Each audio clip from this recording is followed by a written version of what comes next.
યુવાનો માટે ચિંતાજનક સમાચાર છે। યુવાનોમાં હાર્ટ એટેક બાદ બ્રેઇન સ્ટ્રોકનો ખતરો વધ્યો છે। કોવિડ પહેલાની સરખામણીમાં બ્રેઇન સ્ટ્રોકના કેસ ડબલ થયા છે। યુવાનોમાં અગાઉ 15% જેટલા કેસ નોંધાયા હતા, જે વધીને હવે 30% થયા છે અને યુવાનોમાં બ્રેઇન સ્ટ્રોકના વધતા કેસ ચિંતાજનક છે। યુવાનોમાં હવે હાર્ટ સ્ટ્રોક બાદ બ્રેઇન સ્ટ્રોકનો પણ ખતરો છે। નાની વયે બ્રેઇન સ્ટ્રોક તબીબો માટે પણ ચિંતાનો વિષય છે। કોરોના બાદ બ્રેઇન સ્ટ્રોકના કેસ સિવિલ હોસ્પિટલમાં પણ નોંધાયા। તબીબોએ યુવાનોમાં વધતા સ્ટ્રેસને બ્રેઇન સ્ટ્રોકનું કારણ બતાવ્યું છે અને થોડીવાર માટે આંખોમાં અંધાપો આવવો તેમજ ચક્કર આવે, બીપી ચેક કરવાની સલાહ તબીબો આપી રહ્યા છે। ઉપરાંત જેને બીપીની સમસ્યા હોય તેને બીપીની દવાઓ ફરજિયાત લેવાનું તબીબ કહી રહ્યા છે।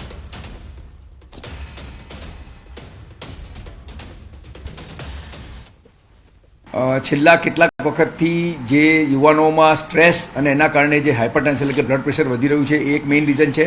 બીજું રીઝન છે બેઠાડું લાઇફસ્ટાઇલ અને જંક ફૂડ, એના કારણે કોલેસ્ટ્રોલ તમારો વધતો જાય છે અને એક્સરસાઇઝનો અભાવ। આ બધાના કારણે શું થાય કે બ્રેઇનમાં જે તમને લોહી સપ્લાય કરતી હોય એ નળીઓ સાંકડી થાય અને એના કારણે જો બ્રેઇનને ડેમેજ થાય એને બ્રેઇન સ્ટ્રોક કહેવાય અને આ કિસ્સા વધવાના આ મેઇન રીઝન છે।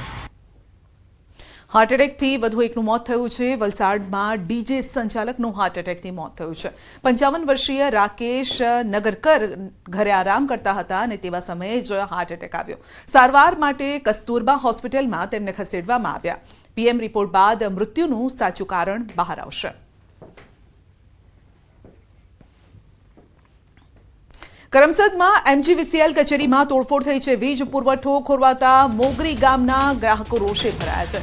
એમજીવીસીએલ કચેરીમાં ટોળાએ કરી છે તોડફોડ। ઓપરેટર અને સિક્યુરિટીને મારી નાખવાની ધમકી પણ આપી છે। તો પવનને લઈ વાયર તૂટી જતા વીજ પુરવઠો ખોરવાયો હતો। વિદ્યાનગર પોલીસે ગુનો દાખલ કરવા માટે તજવીજ પણ હાથ ધરી છે। તો એમજીવીસીએલ કચેરી જઈ અને તોડફોડ કરવામાં આવી છે। કેટલાક લોકો દ્વારા તોડફોડ કરાઈ છે। વીજ પુરવઠો ખોરવાયો હતો। ગામમાં વીજળી ન હતી, જોકે છેલ્લા 2 દિવસમાં જોરદાર પવન ફૂંકાયો અને જેના કારણે વીજ વાયર તૂટી ગયા હતા। જોકે તે વીજ પુરવઠો પૂર્વવત ન થતા લોકો રોષે ભરાયા। વલસાડના હાલર કોળીવાડમાં આવેલા શિવમ રેસિડેન્સી અપાર્ટમેન્ટના નીચે પાર્કિંગમાં વહેલી સવારે આગ લાગી હતી।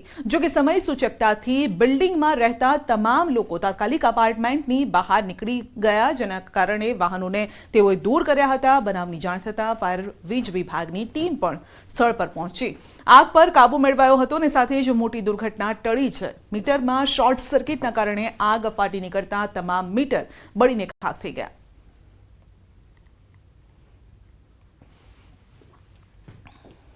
સુરતના પાંડેસરામાં બાળકીઓ સાથે અડપલા કરનાર આરોપીની ધરપકડ કરાઈ છે। પાંડેસરામાં બિલ્ડિંગમાં રહેતી 3 બાળકીઓ સાથે શારીરિક અડપલા કર્યા છે। પાંડેસરા પોલીસે વિજય ભગવાનભાઈ ઇંગળેને ઝડપી પાડ્યો છે। પોલીસે ગુનો નોંધી આરોપીની ધરપકડ કરીને તપાસ હાથ ધરી છે। વડોદરામાં ચેઇન સ્નેચિંગના 2 આરોપી ઝડપાયા છે। વૈભવ જાધવ અને ભાવિન પંડ્યા નામના યુવકો અલગ અલગ શહેરોમાં જઈ અછોડા તોડી ગોવા જઈ મોજ શોખ કરતા હતા। 2 આરોપીએ જૂનાગઢ, રાજકોટ, કેશોદ, સુરત બાદ વડોદરામાં અછોડા તોડી અને તેઓ ફરાર થયા, જેઓ પોલીસ પકડથી બચવા સુરતના ગેસ્ટ હાઉસમાં રહેતા હતા અને આરોપી વૈભવ અને ભાવિન ગુનાહિત ઇતિહાસ ધરાવે છે। બંને આરોપીઓની પૂછપરછમાં સેંકડો ગુના નોંધાયેલા છે। વૈભવ સામે 15 તથા ભાવિન સામે 10 જેટલા ગુના નોંધાયેલા છે। પોલીસે બંને આરોપીઓને ઝડપી 3 અછોડા, 2 બાઇક, 2 મોબાઈલ પણ કબજે કર્યા છે।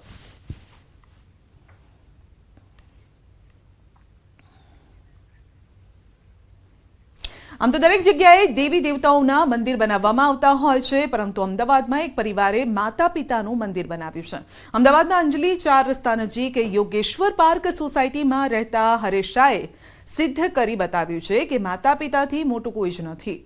આપણે ગમે તે કરી લઈએ, પરંતુ મા બાપનું ઋણ ચૂકવી ન શકીએ। કદાચ માતા પિતાનું મંદિર બનાવીને આ ઋણ મહદઅંશે ચૂકવી શકાય તેવું માનનારા હરેશભાઈનું કહેવું છે કે તેમની જોડે બધું જ છે, પરંતુ માતા પિતાની ખોટ પૂરી કરવા ઘરમાં વડીલોની હાજરી અનુભવી શકાય તે માટે તેમણે ઘરમાં માતા પિતાનું મંદિર બનાવ્યું છે।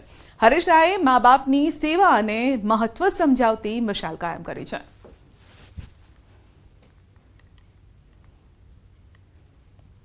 અમે બેન એવું માનીએ છીએ અંગત રીતે, બહુ ફ્રેન્કલી. હું તો પહેલેથી એવું જ માનું છું, જિંદગીમાં મા બાપ કદી સ્વર્ગે જતા જ નથી. હંમેશા મા બાપ આપણા દિલમાં હોય. તમે સદેહે કદાચ ન હોય પણ મારી આપણી પાસે જો આજે મને પૂછો તો મને એમ થાય કે મારા મા બાપ તો છે જ ને, ઘરમાં જ છે, હજી એ બેઠા, બહાર તો બેઠા છે. ઘણું બધું વિચાર્યું આપણે કે મા બાપને તો આપણે કદી જોયા નથી, પણ મા બાપને જ્યારે જોયા ના હોય ત્યારે વાત એવી આવે કે ખરેખર ઈશ્વર ક્યાં છે. તો ઈશ્વરને આપણે જોયા નથી ત્યારે જે આપણા ઘરમાં જે મા બાપ છે એ મા બાપ જ આપણા ઈશ્વર છે. એ ઈશ્વર સ્વરૂપ મા બાપને આપણે કેવી રીતના કંઈક આપણે કશુંક એમને કશુંક આપી શકીએ કે કાં તો એમના માટે સમાજમાં કંઈક એવું ઉચ્ચ સ્થાન બનાવી શકીએ, એવો વિચાર કરીને એક આ મા બાપનું મંદિર બનાવવાનો અમે વિચાર કર્યો. શહેરના કેટલાક વિસ્તારોમાં વરસાદી છાંટા જોવા મળ્યા હતા. શાહીબાગ વિસ્તારમાં વરસાદી છાંટા. તો સવારથી જ અમદાવાદમાં વાદળછાયું વાતાવરણ છવાયું હતું અને હાલ અમદાવાદમાં વાતાવરણમાં પલટો આવ્યો છે. શાહીબાગ વિસ્તારમાં વરસાદી છાંટા પડ્યા હતા અને શહેરના કેટલાક વિસ્તારોમાં હાલ વરસાદ પણ જોવા મળી રહ્યો છે.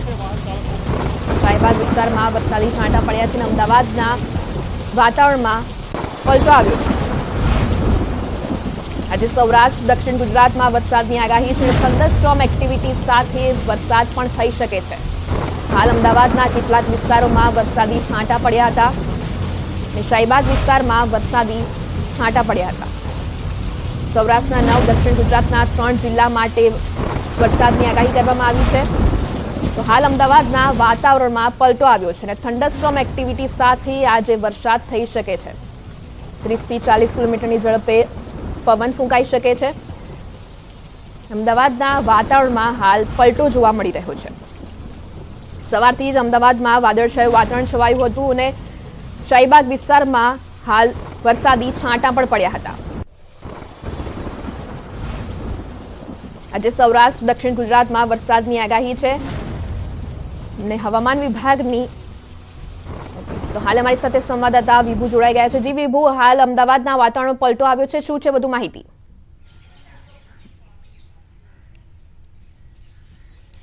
શ્રુતિ, અત્યારે અમદાવાદ શહેરના વાતાવરણમાં પલટો આવ્યો. જો કે વહેલી સવારથી જ વાદળછાયું વાતાવરણ છે તે જોવા મળી રહ્યું હતું. બપોર થતાની સાથે જ બફારો પણ થઈ રહ્યો હતો, પરંતુ જે રીતે હવામાન વિભાગ દ્વારા આગાહી કરવામાં આવી છે કે આગામી જે 3 દિવસ છે ગુજરાતના અલગ અલગ વિસ્તારમાં થંડરસ્ટોર્મ એક્ટિવિટીઝ થશે, સાથે સામાન્ય વરસાદ પણ થશે.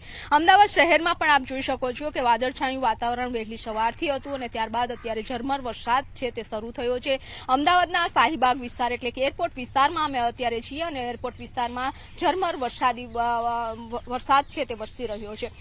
હવામાન વિભાગે પણ કહ્યું છે કે આજે અમદાવાદ શહેરમાં થંડરસ્ટોર્મ એક્ટિવિટીઝ સાથે સામાન્ય વરસાદની સંભાવના વ્યક્ત કરવામાં આવી હતી. જો કે આ પ્રી મોન્સૂન એક્ટિવિટીઝ થઈ રહી છે અને સૌરાષ્ટ્ર, દક્ષિણ ગુજરાત, ઉત્તર ગુજરાતના અલગ અલગ વિસ્તારોમાં થંડરસ્ટોર્મ એક્ટિવિટીઝ થશે, સાથે કમોસમી વરસાદ પણ થશે. એટલે કે આ પ્રી મોન્સૂન એક્ટિવિટીઝ થઈ રહી છે અને એક સાયક્લોનિક સર્ક્યુલેશનની સિસ્ટમ પણ સક્રિય છે. જી વિભુ, તો હાલ કેવો માહોલ છે ત્યાં?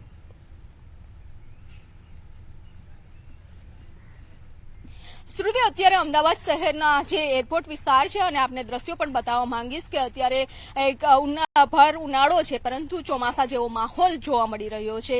છેલ્લા 3 દિવસથી વાતાવરણમાં પલટો જોવા મળી રહ્યો છે કારણ કે એક સાયક્લોનિક સર્ક્યુલેશનની સિસ્ટમ છે અને આ સિસ્ટમના કારણે ગુજરાતના વાતાવરણમાં પલટો જોવા મળી રહ્યો છે. સાથે થંડરસ્ટોર્મ એક્ટિવિટીઝ થઈ રહી છે. થંડરસ્ટોર્મ એક્ટિવિટીઝ ત્યારે થાય છે કે જ્યારે જમીનનું તાપમાન છે તે ઊંચું હોય છે અને ઉપર લેવલ ઉપર ભેજનું પ્રમાણ વધી જતું હોય છે ત્યારે થંડરસ્ટોર્મ એક્ટિવિટીઝ થાય છે. 30 થી 40 કિલોમીટરની ઝડપે પવન ફૂંકાય છે અને ભારે પવનના કારણે વૃક્ષો ધરાશાયી થવા, હોર્ડિંગ્સ ધરાશાયી થવા અને ખાસ કરીને બાગાયતી પાકને પણ નુકસાન થઈ રહ્યું છે. પરંતુ આગામી 3 દિવસ વાતાવરણ યથાવત રહેવાનું હવામાન વિભાગનું પણ અનુમાન છે. એટલે કે આજે અમદાવાદ શહેરમાં આજે કમોસમી વરસાદ થવાની પણ શક્યતાઓ છે.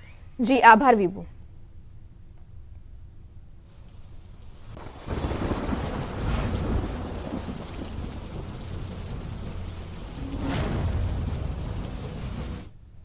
અને હવે નજર કરીએ સમાચાર સુપરફાસ્ટ પર. અંકલેશ્વરના પાનોલી જીઆઈડીસીની એક કંપનીમાં આગ લાગી. અતુલ લિમિટેડ કંપની પરિસરમાં અચાનક આગ લાગતા દોડધામ. ફાયર વિભાગની ટીમે આગને કાબૂમાં લેવા જહેમત ઉઠાવી. ડાંગમાં બેકાબુ આઈસર દિવાલ તોડી ઘરમાં ઘૂસી આઈસર ચાલકે સ્ટીયરિંગ પરથી કાબુ ગુમાવતા સર્જાયો અકસ્માત, ઘરના સભ્યોનો આબાદ બચાવ.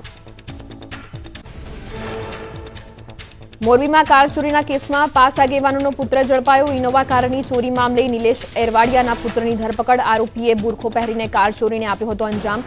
ઘટનાના સીસીટીવી ફૂટેજ પણ આવ્યા સામે. કચ્છ જિલ્લાના સાંધણ ગામે યુવકનો મૃતદેહ મળ્યા બાદ હાઈવે પર ચક્કાજામ. રાષ્ટ્રીય દલિત અધિકાર મંચે યુવકની હત્યાની શંકા વ્યક્ત કરી. યુવકની હત્યા અંગે ગુનો નોંધી તપાસ કરવા માંગ કરી. પોલીસે યોગ્ય તપાસની ખાતરી આપી મામલો થાળે પાડ્યો. વડોદરા પાલિકાનો ઓવરસ્માર્ટ વહીવટ. પીવાના પાણીના ધાંધિયા. બીજી તરફ પાણીનો વેડફાટ કરાયો. રસ્તા પર પડેલી ધૂળ અને કચરો પીવાના શુદ્ધ પાણીથી સાફ કરાયો. અરવલ્લીમાં એસટી બસ અને ઇકો કાર વચ્ચે અકસ્માત. અમદાવાદથી સાગવાડા જતી બસ ટક્કર બાદ ગટરમાં ખાબકી. બસમાં સવાર 44 મુસાફરોનો આબાદ બચાવ. મોડાસાના દલીલપુર નજીક અકસ્માત સર્જાયો.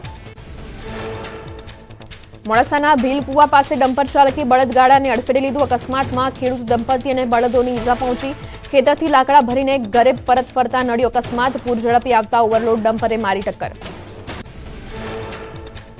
યુવાનોમાં હાર્ટ એટેક બાદ બ્રેઇન સ્ટ્રોકનો ખતરો વધ્યો. કોવિડ પહેલાની સરખામણીમાં બ્રેઇન સ્ટ્રોકના કેસમાં ડબલ થયા.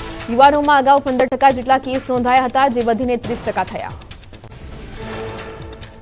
અમદાવાદમાં વધ્યા હીટ સ્ટ્રોકના કેસ. 7 થી 11 મે સુધી 70 લોકોના હીટ સ્ટ્રોકના શિકાર બન્યા. ઉનાળામાં હીટ સ્ટ્રોકના કુલ 343 કેસ નોંધાયા.